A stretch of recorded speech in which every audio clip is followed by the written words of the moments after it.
Hi, this is Joe Beck from My Real Estate Recovery.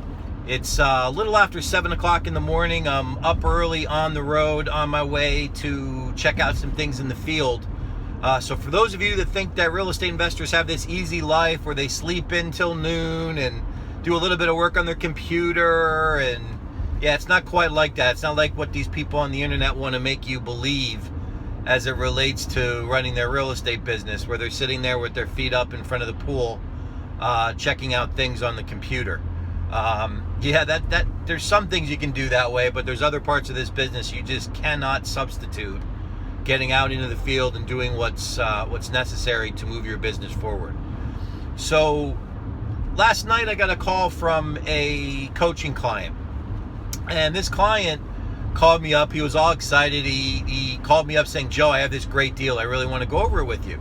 So I'm like, okay, great. Tell me about this deal. Fill me in on what's going on. Give me the numbers. And after about 30 seconds of hearing about this deal, I quickly realized that the numbers really weren't working out too well.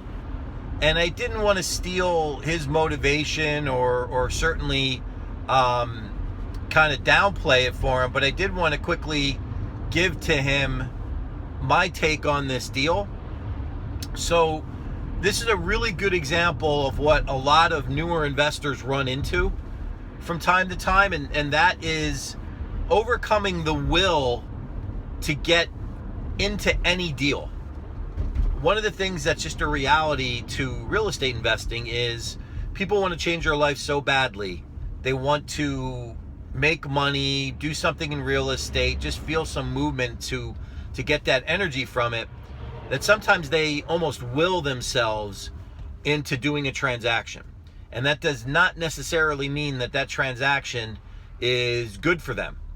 Part of the reason that it's important to work with a professional, part of the reason why it's very beneficial having a professional coach or mentor that is working with you, particularly in real estate investing, is to give you some objectivity, to give you the perspective of looking through a deal without the emotion, without the desire, without any of those entanglements that can come up when somebody is really wishing or almost willing the deal to work.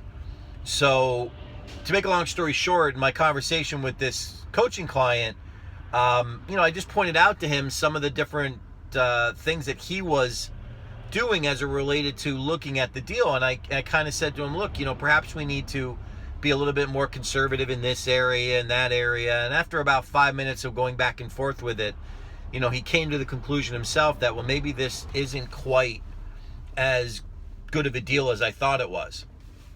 So this is a very, very typical situation that happens with new investors. And, I'm going to give you a tip as an experienced real estate investor and coach, and certainly somebody that's not only been involved with hundreds of transactions, but has reviewed thousands of transactions from myself, from, investor clients and students.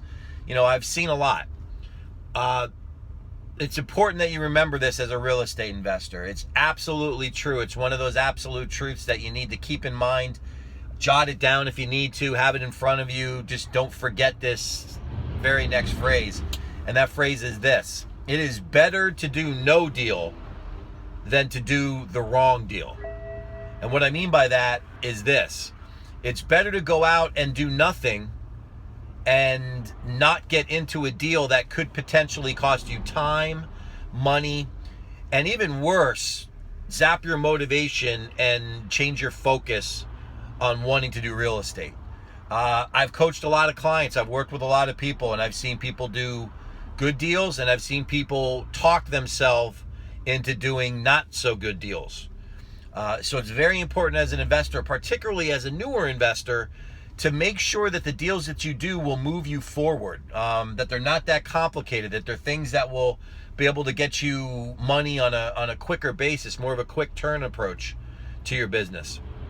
It's not that you can't do other types of transactions, but I'm telling you, you don't want to start with something very complicated. You want to do something that's a little bit easier, that's going to make you money a bit faster. And in particular, if the numbers don't work, the numbers don't work. The numbers are what they are. You can't massage them, tweak them, adjust them, correct them. They are what they are. And if the numbers don't work and they don't make sense based upon the formulas or the profits that you're looking to generate, then you simply shouldn't do the deal.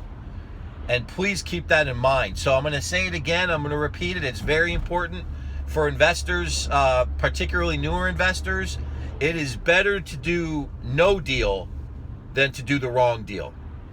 If you are looking for professional coaching help, if you're an investor, you're out there and you're doing deals and you're just not getting out of these deals what you'd like to be getting, maybe it's time you start working with a professional coach, somebody that can work with you, give you that objectivity, and point you in the right direction of the types of deals that you should be doing.